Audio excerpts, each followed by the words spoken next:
መንግስት ኢትዮጵያ ኣብ ልዕሊ ህዝቢ ትግራይ ዘንበሮ ዕፅዋ ስዒቡ ኣብ ልዕሊ ህዝቢ ትግራይ ብዝተፈላለዩ መልክዓት ማዕልያ ዘይብሉ ግፍዕን በደልን ኣብፅሑን እናብፅሐን ይርከብ። ድሕሪ ስምምዕ ፕሪቶርያ እውን እንተኾነ እቲ ብመስዋዕቲ ደቂ ህዝቢ ዝተጣየሸ ጊዜያዊ ምምሕዳር ትግራይ ዛጊድ ህይወት ተመዛበልቲ ወገናትን ህዝቢ ትግራይን ከድሕን ከም ዘይከኣለ ነባራት ዓቕሚ ነበርቲ ከተማ ዕዳጋ ሐሙስ ይገልጹ። ልዕሊ ፕሪቶርያ ታይትብል ነገራት ናብ ዝነበሩ ይመለሱ እዩ። ዝተወረሩ ግዛት ናብ ቦታኦም ይመለሱ እዩ።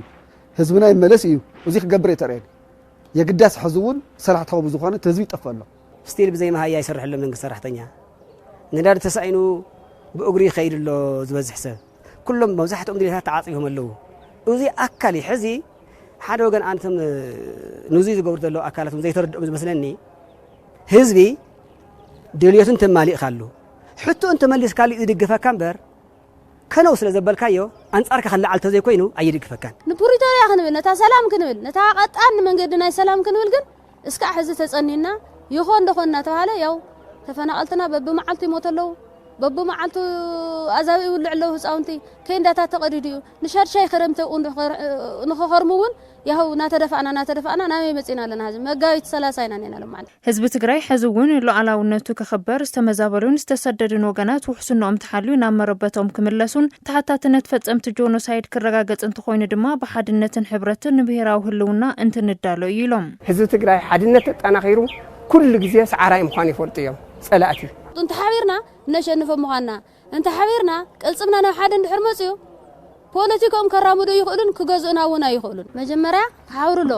ህዝቢ መንግስቲ ሰራዊት ትግራይ መዋጽናይ ትግራይ እዚኦም እዮም ካሊ መዋጽ ኣካል ይብላይ ትግራይ ሰላም መማረጽ ትበሃል ተሎ ሰላም ጥራሕ ዘይኮነስ ሰላም ክመጽእ እንትኾይኑ ግን ኣብ ቅልጽምና ለተኣማምን ክኾን ኣለዎ ህዝቢ ትግራይ ብኣርባዕቱ ኩርናዕ ምዝርከቡ ጎረባብቱ ሓድነቱ ብምጥንኻር ዘላቒ ብሔራዊ ውሕስንኡ ከረጋግጽ ከም ዝግባእ ድማ እቶም ነባራት ዓቕሚ የገንዝቡ ምስ ጎረቤትና ዘሎ ስነ ምስ ጎረቤትና ዘሎ ፍቕሪ ንዓና እዩ ዝጠቕመና ሪና የና 2013 ተቐርቀርና በቲ መዋጽኦ ሲና መተንፈሲ ሲና ትግራይ ሪና የና ከመይ ዘለተን 8 ወርሒ ዝነበራ ከመይ ዘለት ፈታኒት ግዜ ከም ተሓለፍና ማለት እዩ ህዝቡን ግን ህዝብ ሓራ እንተኾነ ፈታው ህዝብ ትግራይ እዩ ብሓድ ጸኒሕ እዩ ህዝቢ ኤርትራ እንተኾነ ቅባሕ ነገር ሕሊፍ እዩ ምስ ማንም ጎረቤት ማለት እዩ ዓፋር ኣምሓራ ኤርትራ ሱዳን ዘምናዓና ዘዋስኑ ዝምድና ክህልወና ኣሎ ምዚኦም ዝምድና ምፍጣምራት ምስ ካሊ ምሽራክ ማለት ይኹነን